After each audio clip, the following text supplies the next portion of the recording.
Y'all are thinking, and I'm relieved because I'm not having to leave singing, and that's true, I am. But on the other hand, they're relieved that I'm not leaving singing.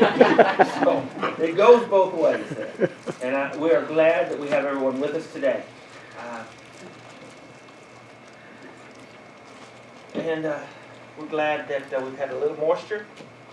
We're glad that we can be together, particularly. We are going to continue our study in the book of John. We're going to be in John chapter 4 today. And we're going to be studying what's commonly referred to as Jesus and the Samaritan woman at the well. It's a little bit longer passage than we normally read, and we're not going to read the whole thing. It's 1 through 42 of chapter 4. We'll read parts of it. But I encourage you that this afternoon or sometime this week to take time to read the whole passage of 1 through 42 of the story of Jesus and the Samaritan woman. Take time to read it slowly. Maybe read it out loud. And take time to think about it. Not just to read it, but take a little time to meditate on it and think about it. Because sometimes when we read the Bible, we work on the Bible. We try to figure it out. We try to get a message from it. But sometimes by reading in the Bible and being in the Word, it works on us. So give it a chance, not only for you to work on it, but for you to work on us, for it to work on you.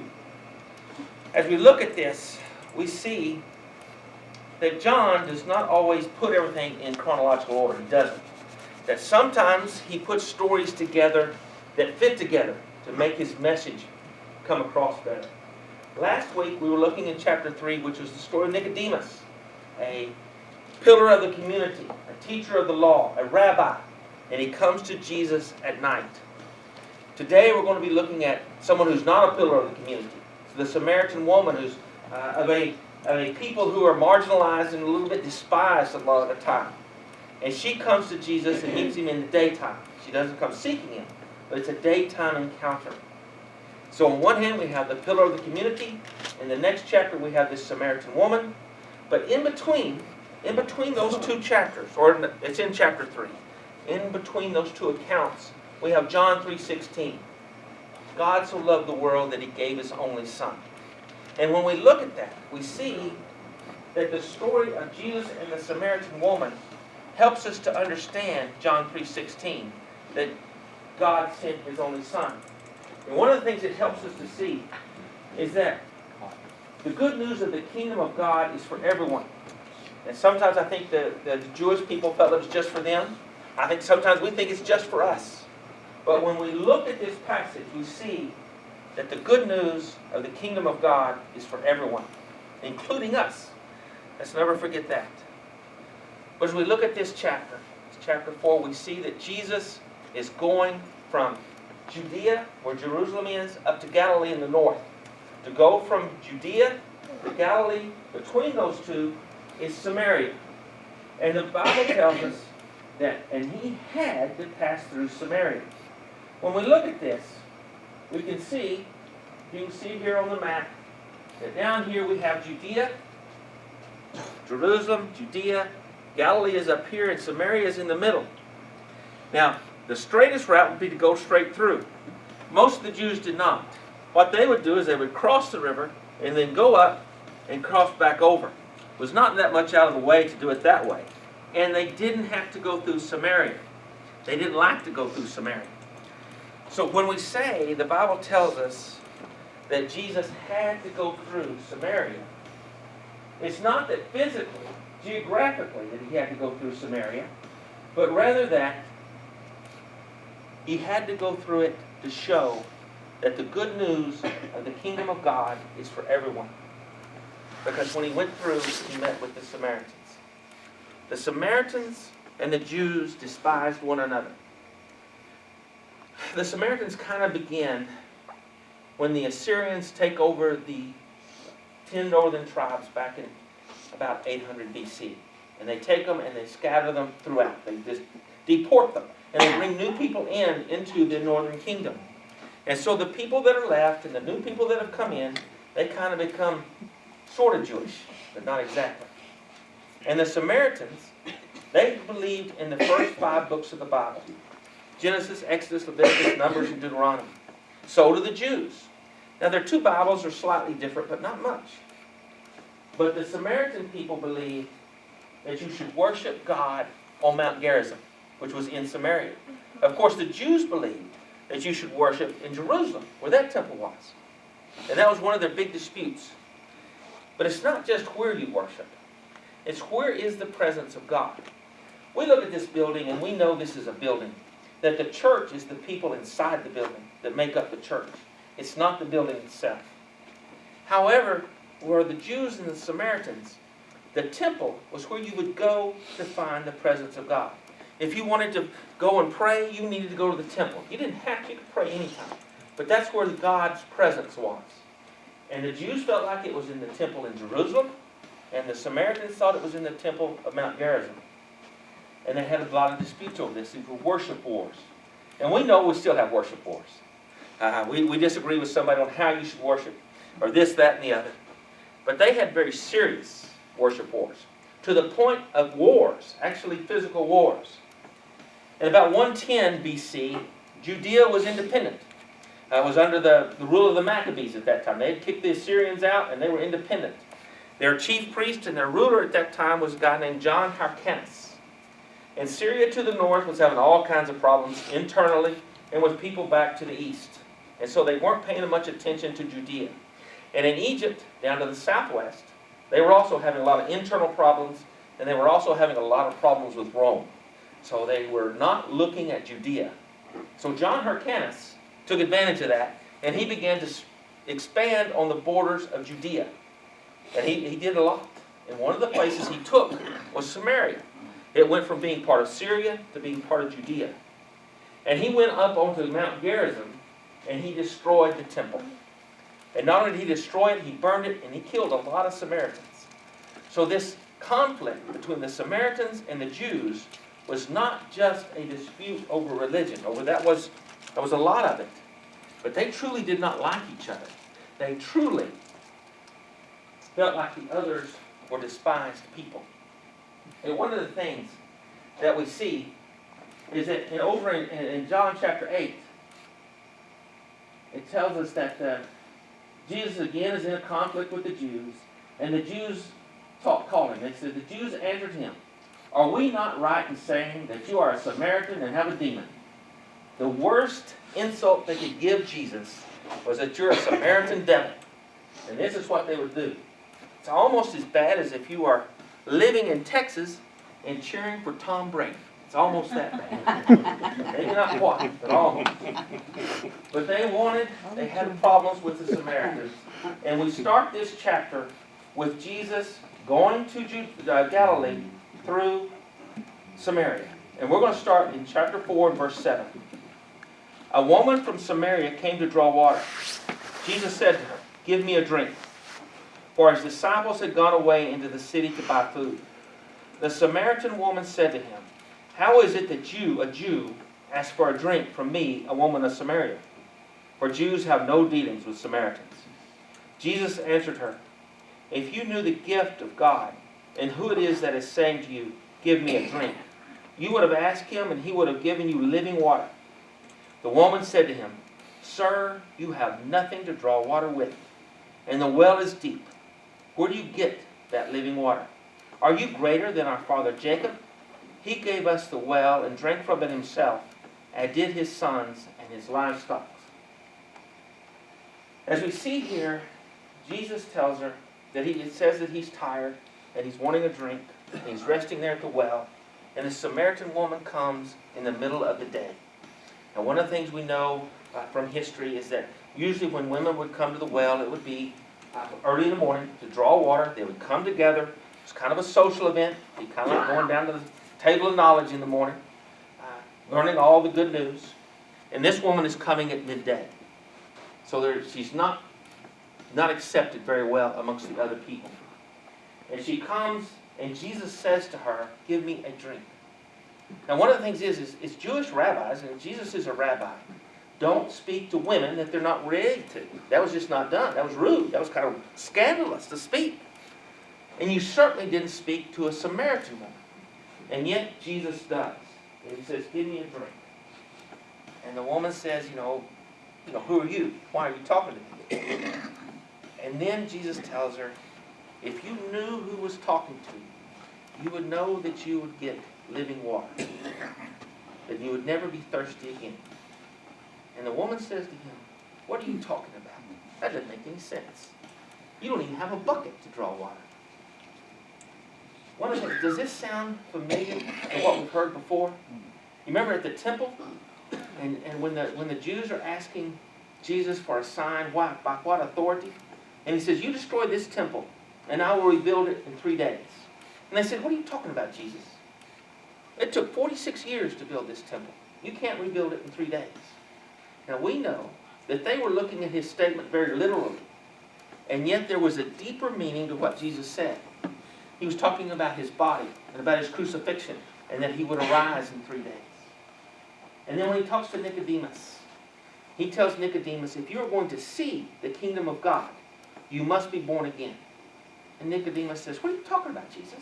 You can't go back into your mother's womb and be born again. And again, Nicodemus is looking at it very, very literally. And yet Jesus is talking with a deeper meaning. And again, we see that with this Samaritan woman. And she's saying, what are you talking about?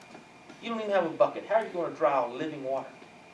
Because she doesn't understand the deeper meaning that Jesus was talking about.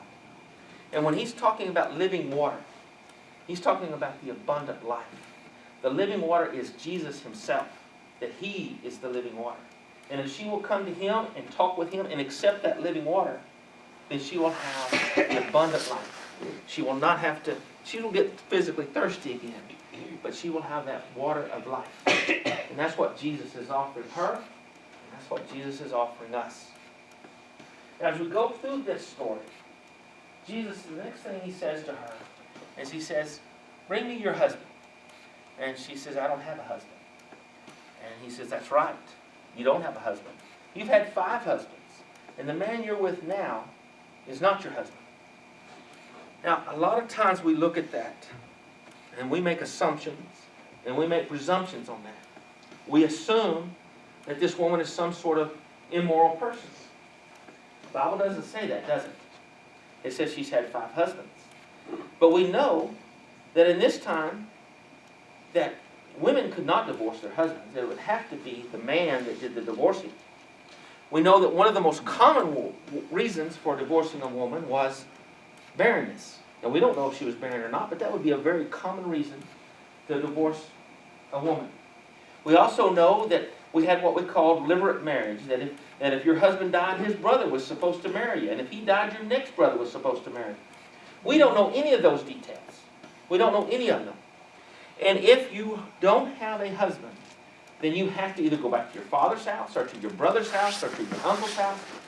A woman had no way to live if she wasn't in a man's house. So before we go making a lot of assumptions or presumptions, let's think about it just a little bit. You know, there's another story in the Bible about where a man made assumptions about a woman. It's a weird little story. Back in Genesis 38, there's the story of Judah and Tamar. And Judah is one of the 12 sons of Jacob. And he has left his brothers and gone down to be with the Canaanites. And he's raising his sheep. He marries a Canaanite woman. He has 3 sons. When the oldest boy gets old enough, he marries her to this Canaanite woman named Tamar. And the Bible tells us that this boy was wicked, and God took him. And so Judah gives his second son, his middle son, to Tamar. This son also dies. And so Judah is thinking, this woman's a little bit bad luck. Don't want to give my 3rd son to her, even though that is the law. That is the custom. And so he tells her, you go back to your dad's house, and when my son gets old enough, then you can marry him. But as the boy grows up, Judah doesn't do that, because he doesn't like Tamar. He's made some bad assumptions about her. But Tamar hears that Judah and his Canaanite buddy are out with their sheep at another location. And so Tamar makes the decision that I'm going to dress as a prostitute, and I'm going to go out there, and she does. And Judah hires her as a prostitute, and they have intercourse. And after it's over, Judah doesn't recognize her, though. And he's going to pay her, and she says, I'll send you a sheep. And she says, fine, but if you're going to send me a sheep, I need some security. You need to give me something to make sure that you pay me. And so Judah gives her his seal, which is his personal seal. And then he goes and he sends her a sheep. But when the sheep guy with the sheep gets there, Tamar's not there. There is no prostitute there. They don't know what happened to him. So he goes back and he tells Judah, I don't know what happened to her. She's not there. A few months later, Judah hears through the grapevine, maybe down at the table of knowledge, that Tamar is pregnant. And that she has been acting as a prostitute. And that's how she got pregnant. This infuriates Judah. He decides that this woman has insulted himself, his name, the names of his sons, and that she deserves to die. And so he decides he's going to go get her, he's going to drag her out, he's going to kill her and burn her. And so he goes to get her. And when he gets to her house, she sends the seal out. And he asks, well, who is the father? And she sends his seal out, and he looks at it and he realizes that he is the one that has been the villain in this story. And it tells us that Judah says, then Judah identified him, that would be his seal, and said, she is more righteous than I, since I did not give her to my son Shelah, and he did not know her again. As a result of this, these are the ancestors of David, and also the ancestor of Jesus that come out of this pregnancy. But we see that when Judah learns more of the facts, that he learns more of what's going on, he realizes that this woman that he assumed was such a bad person was more righteous than he.